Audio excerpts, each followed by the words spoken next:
Hi, I'm Josh and welcome back to another video on GCSE English language. Today we're going to talk about revising and how you can do it right. Revision is one of those tricky things that was never really explained to me in school. It was just kind of expected of you to know what to do and when to do it. Now this usually resulted in me staring back at my notes, wondering how to get them to lodge in my brain to little effect. It was only towards the end of my time in education that I figured out some ways to remember some information that actually worked. Revision isn't about spending hours upon hours every night reading a textbook. Good revision can take 10-20 minutes of your time and involve many creative methods. Good revision should be achievable anywhere and accessible at any time. You should be able to revise on the bus, between games, or just walking down the street. No matter what exam board you're with, or how long you've been studying English for, all these revision methods will help you.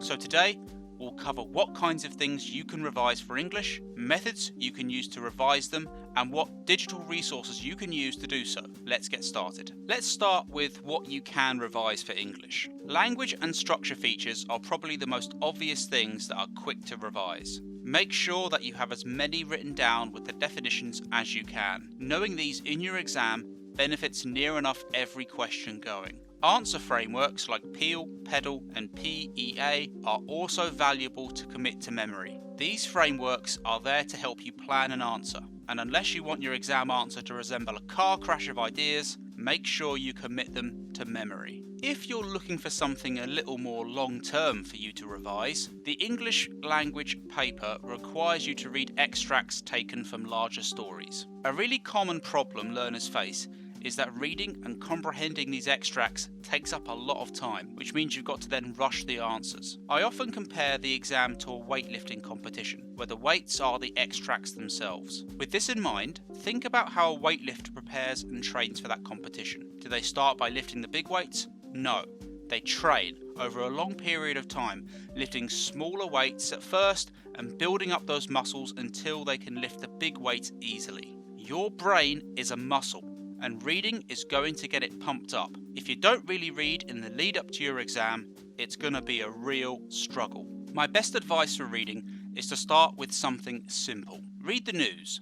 Find a section of it that interests you, like entertainment, technology, current affairs, whatever you like, and try to read one article a day. Move up then to reading short stories. If you like horror, try reading the stories written by H.P. Lovecraft. All of his stuff is free, and I'll put a link in the description below. You can also ask your teachers for extracts from the papers and get used to the format they're written in. As long as you are reading something and reading regularly, nothing else matters.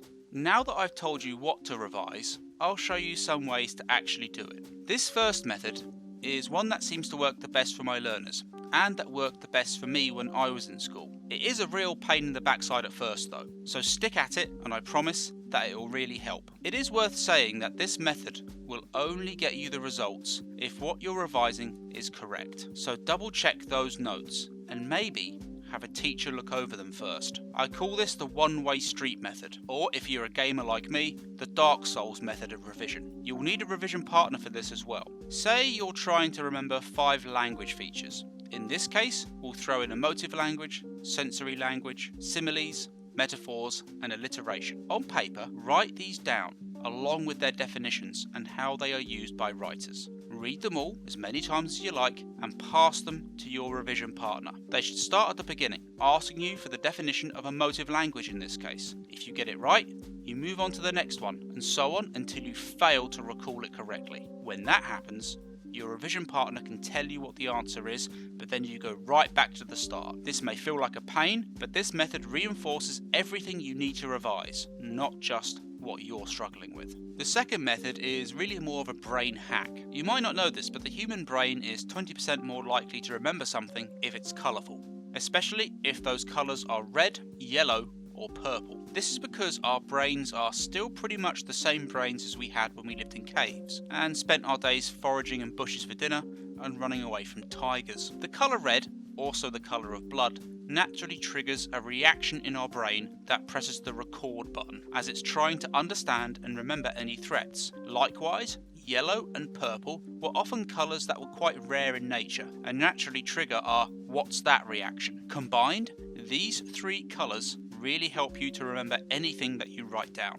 Making notes twice is another method of remembering things. When you finish your lessons and get back home, take another look at your notes. Spend a few minutes with a highlighter to find parts in those notes that you think are valuable. After highlighting, write them down again. Bonus points if they fit on a revision card, because then you can stick them onto a flat surface that you look at every day, like a door or a wall. Eventually, it will stick in your mind by itself. Lastly, in this how to revise section of the video, let's think about where and when we can revise. You don't always need to set aside dedicated time in your day to revise, because chances are your free time is full of moments where you can fit in a couple of moments then to go over something or revise something. Whether you're waiting for a bus, in a game lobby, or just on your phone to pass the time, you can revise something. Make revision flashcards and take pictures of them on your phone to go through while you wait for something else more interesting to happen. If you prefer to hear stuff rather than read, record yourself talking about language or structure features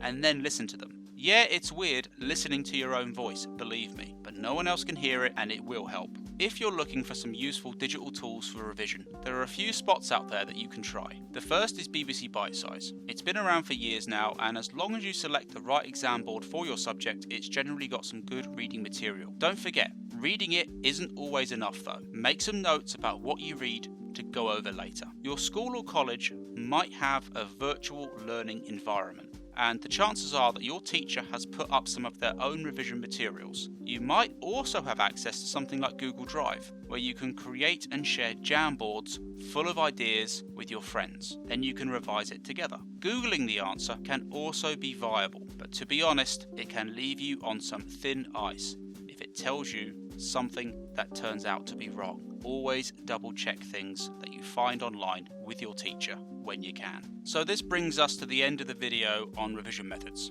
Revision is the best way to get your grade, and if done right, it won't be a painful and lengthy process. As usual, any comments, questions or ideas, let me know down in the comment section below. Keep revising and stay safe.